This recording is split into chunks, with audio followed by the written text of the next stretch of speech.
Hello friends, तर आम्ही निघालो आहोत गावी. अचानक यांना सुट्ट्या भेटल्या, मग आम्ही गावी गेलो. मग पॅकिंग वगैरे करायला वेळ लागला, म्हणून घरी काही बनवलं नाही जेवण. मग आम्ही बाहेरच इडली वडा हे सगळं नाश्ता केला आणि कॉफी वगैरे घेऊन आम्ही परत आमच्या पुढच्या प्रवासाला निघालो. आणि रोहनला 8-10 दिवस स्कूल नव्हती, त्यामुळे तो मस्त असा एन्जॉय करत करत चालला होता. मुलांना सुट्ट्या म्हणले की किती बरं वाटतंय. असो, तर त्याचा अभ्यास तर नंतर त्याला करावाच लागणार आहे. त्यानंतर मग आम्ही दुपारचं जेवण केलं. जेवणामध्ये होती मस्त तर्रीदार अशी मिसळ, त्यासोबत दही, शेव, पापड हे सगळं पण होतं. मस्त असा नाश्त्याचा बेत केला आणि मग आम्ही परत निघालो.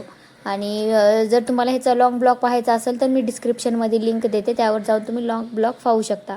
आणि हे पहा, हे आहे समृद्धी महामार्ग. आणि जर तुम्ही इंस्टावर किंवा फेसबुकवर पाहत असाल तर मी बायोमध्ये लिंक देत आहे यूट्यूब चॅनलची, तिथं जाऊन तुम्ही चेक करू शकता आणि पाहू शकता.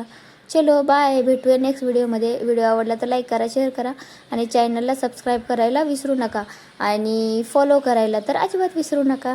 बाय.